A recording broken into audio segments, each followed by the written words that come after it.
എന്തുകൊണ്ടാണെന്ന് അറിയത്തില്ല, നമ്മുടെ ചാനലിലൂടെ നോക്കിയ ഫോണുകൾ പരിചയപ്പെടുത്തുമ്പോൾ അതിന് മികച്ച ഒരു റെസ്പോൺസ് തന്നെയാണ് നിങ്ങൾ നൽകുന്നത്. മിക്ക നോക്കിയയുടെ ഒരു 90% ഞാൻ പരിചയപ്പെടുത്തിയ ഫോണുകൾക്ക് ഏകദേശം 1,00,000-ൽ പുറത്ത് വ്യൂ നമ്മുടെ ചാനലിലൂടെ ലഭിക്കാറുണ്ട്. അപ്പോൾ അതിൻ്റെ ഒരു പ്രധാന കാരണം നോക്കിയ എന്ന ബ്രാൻഡിനെ നമ്മൾ മലയാളികൾ ഇത്രയധികം ഇഷ്ടപ്പെടുന്നു എന്നുള്ളത് തന്നെയാണ്. ഒരു കാലത്ത് നോക്കിയ മാത്രം ഉണ്ടായിരുന്ന, അല്ലെങ്കിൽ ഫോൺ വിപണിയിൽ ഏറ്റവും ആധിപത്യം പുലർത്തിയിരുന്ന ഒരു ബ്രാൻഡ് എന്ന നിലയിലുള്ള ഇഷ്ടം, പലരുടെയും ആദ്യകാല ഫോൺ നോക്കിയ ആയിരുന്നു എന്നുള്ളൊരു ഇഷ്ടം, പിന്നെ ഇതിനെല്ലാം ഉപരിയായിട്ട് ഈ പറഞ്ഞ പോലെ സ്റ്റോക്ക് ആൻഡ്രോയിഡ് ആണ് നോക്കിയയിൽ വരുന്നത്. അതുകൊണ്ട് തന്നെയും അനാവശ്യമായിട്ടുള്ള ആപ്ലിക്കേഷനിൽ കുത്തി നിറയ്ക്കാതെ, അനാവശ്യമായിട്ടുള്ള നോട്ടിഫിക്കേഷനുകളെ ശല്യപ്പെടുത്തില്ലാതെ ക്ലീൻ ആയിട്ടുള്ളൊരു യൂസർ ഇൻ്റർഫേസ് നൽകുന്നു എന്ന കാരണം ഇതൊക്കെ ആകാം മലയാളികളെ നോക്കിയ എന്ന ബ്രാൻഡിനോട് ഇപ്പോഴും ഇത്രയധികം അടുത്ത് നിർത്തുന്നത് എന്ന് തോന്നുന്നു. എനിവേ, നമുക്ക് പരിശോധിക്കാം നോക്കിയ എന്ന ബ്രാൻഡ് ഏറ്റവും ലേറ്റസ്റ്റ് ആയിട്ട് ഇന്ത്യൻ മാർക്കറ്റിൽ അവതരിപ്പിച്ചിരിക്കുന്ന നോക്കിയ C20+ എന്ന സ്മാർട്ട് ഫോണിൻ്റെ വിശേഷങ്ങൾ. അപ്പോൾ ഇതുപോലൊരു ബോക്സിനകത്താണ് നോക്കിയ C20+ വരുന്നത്. ഫോണിൻ്റെ ഒരു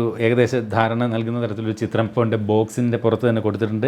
Android smart phone, pure Android ആണെന്ന് ഇവിടെ കാണിക്കുന്നുണ്ട്. ഇതിൻ്റെ ബാക്കിലേക്ക് വരുമ്പോൾ ഇതിൻ്റെ പ്രധാനപ്പെട്ട ഫീച്ചറുകൾ ഫോണിൻ്റെ ബാക്ക് സൈഡിൽ നൽകിയിട്ടുണ്ട്. ഈ ഒരു ബോക്സ് ഒരു അല്പം ഒന്ന് ചളങ്ങിയിരിക്കുന്നതായിട്ട് കാണാം. അത് എനിക്കൊന്ന് കൊറിയർ വന്നപ്പോൾ ഉള്ള പ്രശ്നമാണെന്ന് തോന്നുന്നു. എന്തായാലും നമുക്ക് ബോക്സ് അൺബോക്സ് ചെയ്യാം. സത്യത്തിൽ ഈ ഒരു ഫോണിന് ഓണം സമയത്ത് എന്തൊക്കെയോ ഓഫറുകളൊക്കെ ഉണ്ടായിരുന്നു. ഓണത്തിന് മുന്നേ ചെയ്യാൻ വേണ്ടി കാത്തിരുന്നതാണ്. പക്ഷേ പല തിരക്കുകൾ കൊണ്ട് മറ്റ് പല ഫോണുകളുടെയും ഡിവൈസുകളുടെയൊക്കെ ഷൂട്ടും ഓണത്തിരക്കും എല്ലാം കൂടെ ആയതുകൊണ്ട് നമുക്ക് ഡിലേ ആയിപ്പോയി. Really sorry. എന്തായാലും അതുകൊണ്ട് തന്നെ ഓണം കഴിഞ്ഞപ്പോൾ ഉടനെ തന്നെ നമ്മൾ ഈ ഫോൺ തന്നെ വീഡിയോ ചെയ്യാമെന്ന് കരുതി. അപ്പോൾ ബോക്സ് ഓപ്പൺ ചെയ്യുന്നു. അതുപോലെ ഒരു കാര്യം കൂടെ പറയട്ടെ, ഈ ഒരു വീഡിയോ കാണുന്നവരിൽ നിന്ന് തിരഞ്ഞെടുക്കുന്ന ഒരാൾക്ക് നോക്കിയുടെ C20+ എന്ന ഫോൺ നമ്മൾ സൗജന്യമായിട്ട് നൽകുന്നതാണ്. അപ്പോൾ നിങ്ങൾ ചെയ്യേണ്ടത് എന്താണെന്ന് വീഡിയോയ്ക്ക് അവസാനം പറയുന്നതായിരിക്കും. അപ്പോൾ നമ്മൾ ഫോണിൻ്റെ ബോക്സ് ഇതുപോലെ ഓപ്പൺ ചെയ്യുമ്പോൾ ഫോൺ ഇതേ ഇരിക്കുന്നു. അതിലേക്ക് വരാം. ഇവിടെ ആയിട്ട് ഇത്തരത്തിൽ സിം ഇജക്ടർ പിൻ കൊടുത്തിട്ടുണ്ട്. അതൊരു സ്റ്റിക്കറൊക്കെ വെച്ച് ഒട്ടിച്ച് വെച്ചിരിക്കുകയാണ്.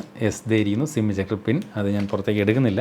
അതുപോലെ ഇതിൻ്റെ ഒരു ക്വിക്ക് സ്റ്റാർട്ട് ഗൈഡും സേഫ്റ്റി മാനുവലും ഒക്കെ കൊടുത്തിട്ടുണ്ട്. ഇതിൻ്റെ ഒരു ബാക്ക് കേസ് ഇത്തരത്തിൽ നൽകിയിട്ടുണ്ട്. നല്ല ക്രിസ്റ്റൽ ക്ലിയർ ആയിട്ടുള്ള ക്വാളിറ്റിയുള്ള ഫ്ലെക്സിബിൾ ആയിട്ടുള്ള ഒരു ബാക്ക് കേസ്. ചാർജിങ്ങിന് വേണ്ടിയിട്ട് ഇത്തരത്തിൽ 10 വാട്ടിൻ്റെ ഒരു നോർമൽ ചാർജർ. ആദ്യമേ പറയട്ടെ, ഈ ഒരു ഫോണിൻ്റെ പ്രൈസ് എന്ന് പറയുന്നത് 8,999 രൂപയാണ്. അപ്പോൾ 10,000 രൂപയിൽ താഴെ വിലയ്ക്ക് വാങ്ങാവുന്ന നോക്കിയ എന്ന് പറയുന്ന ബ്രാൻഡിൻ്റെ ഒരു സ്മാർട്ട് ഫോൺ എന്ന പ്രത്യേകതയാണ് ഈ ഒരു ഫോണുള്ളത്. അതുകൊണ്ട് തന്നെയും ഫോണിൻ്റെ പ്രൈസുമായിട്ട് നോക്കി കണ്ടുവേണം ഇതിൻ്റെ ഓരോ കാര്യങ്ങളും നമ്മൾ കേൾക്കാൻ. മൈക്രോ USB കേബിളാണ് ചാർജിങ്ങിനായിട്ട് നൽകിയിരിക്കുന്നത്. അത് Type C നൽകാമായിരുന്നു എന്ന് എനിക്ക് തോന്നുന്നു. കാരണം ഇപ്പോൾ വരുന്ന മിക്ക ഫോണുകളും ഈവൻ നമ്മുടെ ഹെഡ്സെറ്റുകൾ പോലും, ട്രൂ വയർലെസ് ഹെഡ്സെറ്റുകളുടെ പോലും ചാർജിങ് പോർട്ട് Type C ആയി മാറിക്കൊണ്ടിരിക്കുകയാണ്. അത് Type C ആയിരുന്നുവെങ്കിൽ കുറച്ചുകൂടെ ബെറ്റർ ആയേനെ എന്ന് തോന്നുന്നു. എനിവേ, ഇത്രയും കാര്യങ്ങളാണ് ഫോണിൻ്റെ ബോക്സിനകത്ത് നമുക്കുള്ളത്. ഇനി നമുക്ക് ബോക്സ് എല്ലാം മാറ്റി വയ്ക്കാം, ഫോണിലേക്ക് വരാം. അപ്പോൾ ഇതുപോലെ ഒരു പ്ലാസ്റ്റിക് കവറിലൊക്കെ ഇട്ടാണ് ഫോൺ വരുന്നത്. ആ കവർ മാറ്റി ഇവിടെ ഒരു സ്ക്രീൻ പ്രൊട്ടക്ടർ ഇതുപോലെ ഒട്ടിച്ചിട്ടുണ്ട്, അത് ഒഴിവാക്കുന്നു. ഇനി ഫോണിൻ്റെ ബാക്ക് സൈഡ് നമുക്ക് കാണാം. കാണാൻ നല്ല രസമുണ്ട്. അടുത്തിടെ നോക്കിയ പരിചയപ്പെടുത്തിയ അല്ലെങ്കിൽ നോക്കിയ അവതരിപ്പിച്ച പല സ്മാർട്ട് ഫോണുകളുടെയൊക്കെ ഒരു ഡിസൈൻ സ്ട്രാറ്റജി തന്നെയാണ് ഇവിടെ ഈ ഒരു C20+-നകത്തും നോക്കിയ നൽകിയിരിക്കുന്നതെന്ന് കാണാൻ സാധിക്കുന്നുണ്ട്. നല്ല ഗ്രിപ്പുള്ള ടൈപ്പ്, അതായത് ഈ നമ്മുടെ ഫിംഗർ പ്രിൻറ്റിലൊക്കെ കാണുന്ന കണക്കുള്ള വരകൾ ഇതിൻ്റെ ഒരു ബാക്ക് സൈഡിൽ പാറ്റേൺ പോലെ നൽകിയിട്ടുണ്ട്. പ്ലാസ്റ്റിക് ബോഡി ആണെങ്കിലും ആ ബാറ്ററിയൊക്കെ ആയിട്ട് വലിയ എന്ത് പറയുന്നൊരു ഹോളോ ഫീൽ ചെയ്യുന്നില്ല. ഒരു ബിൽഡ് ക്വാളിറ്റി അതുകൊണ്ട് തന്നെ നമുക്കിവിടെ ഫീൽ ചെയ്യുന്നുണ്ട്. ബാക്ക് സൈഡിൽ ഇത്തരത്തിൽ 2 ക്യാമറകളും ഇവിടെ ഒരു LED ഫ്ലാഷ് ലൈറ്റും കാണാം. നോക്കിയ എന്ന ഒരു ബാഡ്ജിങ് നമുക്കിവിടെ ബാക്ക് സൈഡിൽ ഇതുപോലെ കാണാം. അതുപോലെ ഇവിടെ ആയിട്ട് സ്പീക്കർ ഔട്ട് ഈ ഒരു ഭാഗത്ത് ബാക്ക് സൈഡിലാണ് കൊടുത്തിരിക്കുന്നത്. സാധാരണ ഫോണുകൾ താഴെയാണല്ലോ നൽകുന്നത്. ചില ചുരുക്കം ഫോണുകൾ മാത്രമാണ് ഇത്തരത്തിൽ ബാക്ക് സൈഡിലായിട്ട് സ്പീക്കർ ഔട്ട് വരുന്നത്. ഇവിടെയും അതുപോലെയാണ് നൽകിയിരിക്കുന്നത്. അതുകൊണ്ട് തന്നെയും താഴേക്ക് നോക്കുമ്പോൾ ഇവിടെ മൈക്രോഫോണും അതുപോലെ ചാർജിങ്ങിനുള്ള മൈക്രോ USB പോർട്ടും കാണാം. ഇടത് സൈഡിലേക്ക് വരുമ്പോൾ സിം ട്രേ കാണാം. മുകളിലേക്ക് വരുമ്പോൾ 3.5mm ഓഡിയോ ജാക്ക് കൊടുത്തിട്ടുണ്ട്. പക്ഷേ സെക്കൻഡറി നോയ്സ് ക്യാൻസലേഷൻ മൈക്ക് നൽകിയിട്ടില്ല. ഇവിടെ വോളിയം റോക്കേഴ്സും പവർ ബട്ടണും. സാധാരണ നോക്കിയ ഫോണിൽ നിന്ന് വ്യത്യസ്തമായിട്ട് ഒരു ബട്ടൻ്റെ ഒരു കുറവുണ്ട്. സാധാരണ നോക്കിയ ഫോണുകൾ ഇവിടെ ഒരു ഡെഡിക്കേറ്റഡ് ആയിട്ട് ഗൂഗിൾ അസിസ്റ്റൻറ്റ് ഇൻവോക്ക് ചെയ്യാനായിട്ടൊരു ബട്ടൺ കൊടുക്കാറുണ്ട്. അതില്ല. പ്രൈസ് ബജറ്റ് ഫ്രണ്ട്ലി ആയതുകൊണ്ടാകണം ആ ഒരു ബട്ടൺ ഒഴിവാക്കിയിരിക്കുന്നതെന്ന് തോന്നുന്നു. ഈ ഒരു ഫോണിൻ്റെ വെയിറ്റ് പറഞ്ഞാൽ 204 ഗ്രാമാണ് ഇതിൻ്റെ ഒരു വെയിറ്റ്. ഞാൻ ഒരു 200 ഗ്രാമിൽ താഴെയുള്ള ഭാരമുള്ള ഫോണുകളാണ് ഒരു ഐഡിയൽ വെയിറ്റ് ആയിട്ട് ഞാൻ കണക്ക് കൂട്ടുന്നത്. അതുകൊണ്ട് തന്നെയും ഒരു സ്ലൈറ്റ് വെയിറ്റ് കൂടുതൽ ഫീൽ ചെയ്യുന്നുണ്ട്. പക്ഷേ നമ്മളൊരു കുറച്ച് ദിവസം തുടർച്ചയായിട്ട് ഈ ഒരു ഫോൺ ഉപയോഗിച്ചാൽ ആ ഒരു വെയിറ്റ് കൂടുതലൊന്നും നമുക്ക് ഫീൽ ചെയ്യില്ല. അതുപോലെ തിക്നെസ്സും ഒരു അല്പമുണ്ട്. 9.35 ആണ് ഇതിൻ്റെ ഒരു തിക്നെസ്. ഇന്ന് 8 മുതലുള്ള ഫോണുകളൊക്കെ ലഭ്യമാണ്. അതുപോലെ 2 വ്യത്യസ്തങ്ങളായിട്ടുള്ള നിറങ്ങളാണ് ഈ ഒരു സ്മാർട്ട് ഫോണിൽ ലഭ്യമാവുക, ഗ്രേ കളറും ബ്ലൂ കളറും. നമ്മൾ ഇന്നിവിടെ പരിശോധിക്കുന്നത് ബ്ലൂ കളർ വേരിയൻ്റ് ആണ്. ഇനി നമുക്ക് ഫോണൊന്ന് ഓൺ ചെയ്ത് നോക്കാം. ഓൺ ചെയ്യുമ്പോൾ ഇതുപോലെ പവേർഡ് ബൈ ആൻഡ്രോയിഡ് എന്നും ഗോ എഡിഷൻ എന്നും കാണിക്കുന്നുണ്ട്. അതായത് ഇതിനകത്തുള്ള ആൻഡ്രോയിഡ് വെർഷൻ എന്ന് പറയുന്നത് ആൻഡ്രോയിഡ് ഗോ ആണ്. അതായത് ലൈറ്റർ വെർഷനാണ്, ആൻഡ്രോയിഡിൻ്റെ ലൈറ്റർ വെർഷൻ. അതുകൊണ്ടുള്ളൊരു ഗുണം എന്ന് പറയുന്നത് സാധാരണ ഇത്തരത്തിൽ നൊസ്റ്റാൾജിക് ആയിട്ടുള്ള നമ്മളുടെ നോക്കിയയുടെ ആ ഒരു എന്താ പറയുക ഓപ്പണിംഗ് ടോൺ കേട്ടല്ലോ. അപ്പോൾ ഈ ഒരു ലൈറ്റർ വെർഷനായിട്ടുള്ള ഇത് കൊടുത്തിരിക്കുന്നത് കൊണ്ട് തന്നെയുള്ള ഗുണം എന്താണെന്ന് വെച്ച് കഴിഞ്ഞാൽ ഒരുപാട് ഹെവി ആപ്ലിക്കേഷൻസ് ഒന്നും വരത്തില്ല.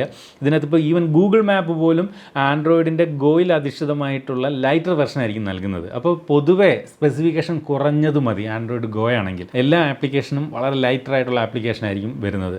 അതുകൊണ്ട് തന്നെയും ഒരു ലാഗ് അത്രയും ബുദ്ധിമുട്ടുകൾ ഇതിനകത്ത് ഉണ്ടാക്കില്ല ഈ ഒരു ലൈറ്റർ വെർഷൻ മൊത്തത്തിൽ കൊടുത്തിരിക്കുന്നത് കൊണ്ട് തന്നെ. അപ്പോൾ ഈ ഒരു ഫോണിൻ്റെ ഒരു ഇനിഷ്യൽ സെറ്റപ്പ് ഒക്കെ നമ്മളിപ്പോൾ ഓൾറെഡി ചെയ്ത് കഴിഞ്ഞു. ഇതിൻ്റെ ഡിസ്പ്ലേയിലേക്ക് വന്നു കഴിഞ്ഞാൽ 6.5 ഇഞ്ചിൻ്റെ HD+ ഡിസ്പ്ലേ ആണ് നൽകിയിരിക്കുന്നത്. അപ്പോൾ അണ്ടർ 10,000 ആയതുകൊണ്ട് തന്നെയാണ് HD+ ഡിസ്പ്ലേ, ഫുൾ HD+ അല്ല. എന്നിരുന്നാലും സാധാരണ ഒരു 10,000 രൂപയിൽ താഴെ വില വരുന്ന സ്മാർട്ട് ഫോണുകളിൽ കാണപ്പെടുന്ന ഡിസ്പ്ലേ പോലല്ല, കുറച്ചുകൂടെ ഒരു ക്വാളിറ്റി നമുക്ക് ഈ ഒരു ഡിസ്പ്ലേയിൽ ഫീൽ ചെയ്യുന്നുണ്ട്. സത്യസന്ധമായിട്ട് പറഞ്ഞ് 400 നിറ്റ്സ് ആണ് മാക്സിമം ബ്രൈറ്റ്നസ്. അത് സത്യത്തിൽ 400 നിറ്റ്സ് ഒരു അല്പം കുറവാണ്. പക്ഷേ എന്നിരുന്നാലും നമ്മൾ മാക്സിമം ബ്രൈറ്റ്നസ്സിൽ വെച്ച് കഴിഞ്ഞാൽ നമുക്ക് ആവശ്യമായിട്ടുള്ള ബ്രൈറ്റ്നസ് കിട്ടും. ഇന്ന് 1200 നിറ്റ്സ് ഒക്കെ ഉള്ള സ്മാർട്ട് ഫോണുകൾ, ഫ്ലാഗ്ഷിപ്പ് ലെവൽ ഫോണുകൾ പോയി വരുന്നുണ്ട്. പക്ഷേ എന്നാൽ പോലും നമുക്ക് കണ്ണിന് ആവശ്യമായിട്ടുള്ള ബ്രൈറ്റ്നസ് നമ്മൾ കുറച്ച് വെക്കണം ബ്രൈറ്റ്നസ്. പക്ഷേ ഇവിടെ മാക്സിമം വെച്ചെങ്കിൽ മാത്രം നമുക്ക് കറക്റ്റ് തന്നെ ആവശ്യമായിട്ടുള്ള ബ്രൈറ്റ്നസ് ലഭിക്കുന്നു എന്നുള്ളതാണ് എൻ്റെ ഒരു പ്രത്യേകത. ഡിസ്പ്ലേ ഞാൻ ഈ പറഞ്ഞ പോലെ ഒരു ക്വാളിറ്റി എന്തായാലും മൊത്തത്തിൽ ഫീൽ ചെയ്യുന്നുണ്ടെന്ന് പറയാതെ വയ്യ. സാധാരണ ഒരു അണ്ടർ 10,000 റുപ്പീസ് സ്മാർട്ട് ഫോണുകളിൽ ഒരു യെല്ലോ സ്റ്റോൺ കയറി വരാറുണ്ട്.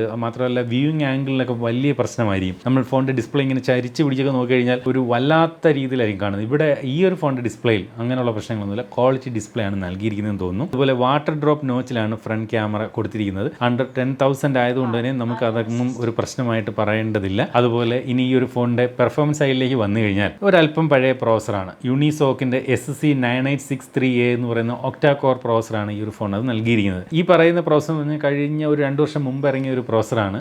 ഇതിനകത്തുള്ള റാം എന്ന് പറയുന്ന 2 വേരിയൻ്റ് ഉണ്ട്. 2GB റാം വരുന്നുണ്ട്, 3GB റാമും വരുന്നുണ്ട്. ഇന്റൽ മെമ്മറി രണ്ടിലും സെയിം ആണ്, 32GB. ഇനി ഈ ഒരു ഫോണിൻ്റെ ബാറ്ററി സൈഡിലേക്ക് വന്നു കഴിഞ്ഞാൽ 4950 mAh ബാറ്ററിയാണ് നൽകിയിരിക്കുന്നത്. ചാർജിങ്ങിന് 10 വാട്ടിൻ്റെ സാധാരണ ചാർജറും നൽകിയിരിക്കുന്നു. Micro USB charging പോർട്ടാണ്. 2 ദിവസം ബാറ്ററി ലൈഫ് നമുക്ക് എന്തായാലും ഈ ഒരു ഫോണിനകത്ത് ലഭിക്കും. കാരണം ഒന്നാമത് ഇത് സ്റ്റോക്ക് ആൻഡ്രോയിഡാണ്, ആൻഡ്രോയിഡ് ഗോ വെർഷനാണ് നൽകിയിരിക്കുന്നത്. അത് ബാറ്ററി ഒരുപാട് ഡ്രെയിൻ ചെയ്യിക്കില്ല. മാത്രമല്ല അനാവശ്യമായിട്ട് ഒരുപാട് ആപ്ലിക്കേഷൻസ് ഇല്ല. ഇതെല്ലാം ബാറ്ററി കൂടുതൽ ലഭിക്കുന്നതിന് കാരണമാകും. മാത്രമല്ല ഇതിനകത്ത് ഒരു ഹെവി ഗെയിമുകളൊന്നും സാധാരണ രീതിയിൽ ആരും കളിക്കാറില്ല ഈ ഒരു ഫോണിൽ. കാരണം ഇതിൻ്റെ ഒരു സ്പെസിഫിക്കേഷൻ ഡീറ്റെയിൽസ് അതാണ് ഡിമാൻഡ് ചെയ്യുന്നത്. അതുകൊണ്ട് തന്നെയും ബാറ്ററി ലൈഫ് എന്തായാലും നല്ല രീതിയിൽ ഈ ഒരു ഫോണിൽ ലഭിക്കും എന്നുള്ള കാര്യം ഉറപ്പിച്ച് പറയാൻ സാധിക്കും. ഇനി ക്യാമറയിലേക്ക് വന്നു കഴിഞ്ഞാൽ ബാക്ക് സൈഡിൽ 2 ക്യാമറകളാണ് നേരത്തെ നമ്മൾ കണ്ടതുപോലെ. അത് 8 മെഗാ പിക്സലിൻ്റെ പ്രൈമറി സെൻസറും 2 മെഗാ പിക്സലിൻ്റെ ഒരു ഡെപ്ത് സെൻസറുമാണ് നൽകിയിരിക്കുന്നത്. വൈഡ് ആംഗിൾ പോലുള്ള സെൻസറുകളൊന്നും കൊടുത്തിട്ടില്ല, 2 സെൻസറാണ്. ഫ്രണ്ട് ക്യാമറ ഇത്തരത്തിൽ വാട്ടർ ഡ്രോപ്പ് നോച്ചിൽ 5 മെഗാ പിക്സലിൻ്റെ ഒരു സെൽഫി ക്യാമറയുമാണ് ഈ ഒരു ഫോണിനകത്ത് നൽകിയിരിക്കുന്നത്. ഫോണിനകത്തുള്ള മറ്റ് പ്രത്യേകതകൾ പറഞ്ഞാൽ ബ്ലൂടൂത്ത് വെർഷൻ 4.2 ആണ് നൽകിയിരിക്കുന്നത്. ഹെഡ്സെറ്റ് കണക്ട് ചെയ്യാനുള്ള 3.5mm ഓഡിയോ ജാക്ക് ഉണ്ട്, FM റേഡിയോ സപ്പോർട്ട് ഉണ്ട്, ഓർക്ക ഫോൺ 4G സപ്പോർട്ടാണ് നൽകുന്നത്. ഇനി ഇതിനകത്ത് സുരക്ഷാ ഫീച്ചറുകളെ കുറിച്ച് പറഞ്ഞാൽ ഫോണിനകത്ത് ഫേസ് അൺലോക്ക് സംവിധാനം നൽകിയിട്ടുണ്ട്. അത് ഒരു ഭയങ്കര ഫാസ്റ്റ് എന്നൊന്നും ഞാൻ പറയുന്നില്ല. അതിന് റീഡ് ചെയ്യാനുള്ള ഒരു ടൈം എടുക്കുന്നുണ്ട്. നിങ്ങൾക്ക് തന്നെ കാണുമ്പോൾ മനസ്സിലാവും. കണ്ടില്ലേ, 10,000 രൂപയിൽ താഴെ വില വരുന്നതുകൊണ്ട് തന്നെ ആയിരിക്കണം. അതൊന്നും ഒരു വലിയ കുറ്റമായിട്ട് ഞാൻ കാണുന്നില്ല. ഒരു റീഡിങ്ങിനുള്ള ഫ്രാക്ഷൻ ഓഫ് സെക്കൻഡ് ഫേസ് അൺലോക്കിൽ ടൈമുണ്ട്. പക്ഷേ ഈ ഒരു ഫോണിനകത്ത് ഫിംഗർ പ്രിൻറ്റ് സംവിധാനം കൊടുത്തിട്ടില്ല. സാധാരണ ഈ ഒരു പ്രൈസ് റേഞ്ചിൽ ബാക്കിലെങ്കിലും ഒരു ഫിംഗർ പ്രിൻറ്റ് ഓപ്ഷൻ നൽകുന്നതാണ്. അത് ഈ ഒരു ഫോണിനകത്ത് കാണുന്നില്ല. അപ്പോൾ ഫിംഗർ പ്രിൻറ്റ് കൂടി കൊടുക്കാമായിരുന്നു എന്ന് തോന്നി. അതുപോലെ ഓപ്പറേറ്റിംഗ് സിസ്റ്റം സൈഡിലേക്ക് വന്നു കഴിഞ്ഞാൽ ഇതുപോലെ ആൻഡ്രോയിഡ് 11 അധിഷ്ഠിതമായിട്ടുള്ള ആൻഡ്രോയിഡിൻ്റെ ഗോ എഡിഷനാണ് ഇതിനകത്ത് നൽകിയിരിക്കുന്നത്. മാത്രമല്ല 2 വർഷത്തെ സെക്യൂരിറ്റി അപ്ഡേറ്റ് ഈ ഒരു സ്മാർട്ട് ഫോൺ നൽകുമെന്ന് നോക്കിയ അവകാശപ്പെടുന്നുണ്ട്. ഇതിൻ്റെ ഒരു ഓഡിയോ ക്വാളിറ്റിയെ കുറിച്ച് പറഞ്ഞാൽ കേൾക്കുന്നുണ്ടല്ലോ, മോണോ സ്പീക്കറാണ്. നേരത്തെ നമ്മൾ കണ്ടതുപോലെ ഫോണിൻ്റെ ബാക്ക് സൈഡിലാണ് സ്പീക്കർ സംവിധാനം ഉള്ളത്. നോർമലായിട്ടുള്ള ഒരു സൗണ്ട് ക്വാളിറ്റി, ഒരുപാട് ലൗഡും അല്ല, ഭയങ്കരമായിട്ടുള്ളൊരു സൗണ്ട് ക്വാളിറ്റി ഒന്നും അവകാശപ്പെടാനില്ല. ഈ ഒരു പ്രൈസ് റേഞ്ചിൽ ഓക്കെ എന്ന് പറയത്തക്ക വിധത്തിലുള്ള ഒരു സൗണ്ട് ക്വാളിറ്റിയാണ് ഈ ഒരു സ്മാർട്ട് ഫോൺ നൽകുന്നത്. അടുത്തത് വീഡിയോ ക്വാളിറ്റി. വീഡിയോ ക്വാളിറ്റി തരക്കേടില്ലെന്ന് തന്നെ പറയേണ്ടി വരും. HD ഡിസ്പ്ലേ ആണ്, എന്നാലും ക്വാളിറ്റി ഉള്ളൊരു ഡിസ്പ്ലേ. ഞാൻ ആദ്യം തൊട്ടേ പറയുന്നുണ്ട്, അത് നമുക്ക് ഈ ഒരു വീഡിയോ ക്വാളിറ്റിയിൽ നമുക്ക് അറിയാനുണ്ട്. വ്യൂയിങ് ആംഗിളിലൊന്നും മറ്റ് തകരാറൊന്നുമില്ല. വാട്ടർ ഡ്രോപ്പ് നോച്ചാണ് എന്നുള്ളത് ഓർമ്മിപ്പിക്കുന്നു. അതുപോലെ ഇവിടെ താഴെ ചിഹ്നം എന്നറിയപ്പെടുന്ന ഈ ഒരു ഭാഗം ഒരു അല്പം കനം കൂടുതലാണ്. നോക്കിയ എന്ന് പറയുന്നൊരു ബാഡ്ജിങ് ഒക്കെ അവിടെയും നൽകിയിട്ടുണ്ട്. ഡിസ്പ്ലേ ഈ ഒരു പ്രൈസ് റേഞ്ചിനും കുറച്ചുകൂടി ഒരു അപ്പർ പ്രൈസ് റേഞ്ചിലുള്ള ഫോണുകൾ കാണുന്ന തരത്തിലുള്ള ഒരു ക്വാളിറ്റി ഉള്ള ഡിസ്പ്ലേ തന്നെയാണ് എന്തായാലും നോക്കിയ ഈ ഒരു ഫോണിനകത്ത് നൽകിയിരിക്കുന്നത്. എനിക്ക് തോന്നുന്നു ഈ ഒരു ഫോണിൻ്റെ ഏറ്റവും വലിയൊരു ഹൈലൈറ്റ് ഇതിൻ്റെ ഡിസ്പ്ലേ തന്നെ ആകും എന്ന് തോന്നുന്നു. അടുത്തതായിട്ട് ഈ ഒരു ഫോണിൻ്റെ സിം ട്രേ ആണ്. ഞാൻ ഇതിനകത്തൊരു ട്രിപ്പിൾ കാർഡ് സ്ലോട്ട് തന്നെയാണ് പ്രതീക്ഷിക്കുന്നത്. ട്രിപ്പിൾ കാർഡ് സ്ലോട്ട്, അതായത് ഒരേ സമയം നമുക്ക് 2 സിം കാർഡുകളും ഒരു മെമ്മറി കാർഡും ഒരുമിച്ച് ഈ ഒരു സ്മാർട്ട് ഫോണിനകത്ത് ഉപയോഗിക്കാനാകും. അപ്പോൾ ഈ ഒരു സ്മാർട്ട് ഫോണിൻ്റെ ഗുണങ്ങളും ദോഷങ്ങളും പറയുകയാണെങ്കിൽ, ഇത്രയും നോക്കിയ ആ ഒരു ഫസ്റ്റ് ഇംപ്രഷൻ പറയുകയാണെങ്കിൽ, ഇതിൻ്റെ ഏറ്റവും ഹൈലൈറ്റ് എന്ന് പറയുന്നത് Android 11 pure Android 11 go edition നൽകിയിരിക്കുന്നു എന്നുള്ളത് ഹൈലൈറ്റാണ്. വലിയൊരു ഡിസ്പ്ലേ, 6.5 ഇഞ്ചിൻ്റെ HD+ ഡിസ്പ്ലേ, വലിയൊരു ഡിസ്പ്ലേ ആണ്. ഈ ഒരു പ്രൈസിന് നല്ലൊരു ഡിസ്പ്ലേ നൽകിയിരിക്കുന്നു. സാമാന്യ തിരക്കേടില്ലാത്ത ബാറ്ററി ലൈഫ് ഈ ഒരു സ്മാർട്ട് ഫോൺ നൽകും. അങ്ങനെയുള്ള കാര്യങ്ങളൊക്കെയാണ് ഇതിൻ്റെ ഒരു പ്രധാനപ്പെട്ട ഹൈലൈറ്റ് ആയിട്ട് എടുത്തു പറയേണ്ടത്. എന്നാൽ കോട്ടങ്ങളായിട്ട് എനിക്ക് തോന്നിയത് മൈക്രോ USB പോർട്ടാണ് കൊടുത്തിരിക്കുന്നത്. അതൊരു Type C ആകാമായിരുന്നു എന്ന് തോന്നി. ഒരല്പം പഴയതാണ്. ഇത് രണ്ടുമാണ് എനിക്ക് ഇതിനകത്ത് തോന്നിയ ഒരു കുറവ്. പക്ഷേ എല്ലാം നമ്മൾ ഈ ഒരു ഫോണിൻ്റെ പ്രൈസിങ്ങുമായിട്ട് നോക്കി വേണം കാണാൻ. 8,999 രൂപയ്ക്കാണ് നോക്കിയ ഇതിൻ്റെ ഒരു ബേസ് വേരിയൻറ്റ് വിൽക്കുന്നത്. അതുപോലെ 1 വർഷത്തെ റീപ്ലേസ്മെൻറ്റ് വാറൻറ്റി നോക്കിയ നൽകുന്നുണ്ട്.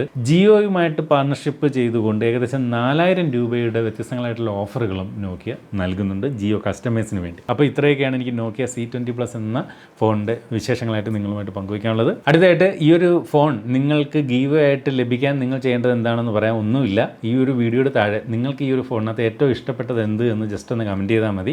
അല്ലാതെ എൻട്രി ഡൺ, ഞാൻ ഗീവിൽ പങ്കെടുത്തു, അങ്ങനെയുള്ള കമൻറ്റുകളൊന്നും വേണ്ട, അത് സ്പാമായി പോകും. അതുകൊണ്ട് ഈ ഒരു ഫോണിനകത്ത് ഏറ്റവും ഇഷ്ടപ്പെട്ട കാര്യം എന്ത് എന്ന് ജസ്റ്റ് കമൻറ്റ് ചെയ്യുക. അത്തരത്തിൽ കമൻറ്റ് ചെയ്യുന്നവരിൽ നിന്നും ഒരാളെ നോർമലി ഓട്ടോമാറ്റിക് കമൻറ്റ് പിക്കർ ഉപയോഗിച്ചുകൊണ്ട് നമ്മൾ സെലക്ട് ചെയ്ത് അയാൾക്കുള്ള ഗീവ് നൽകുന്നതായിരിക്കും.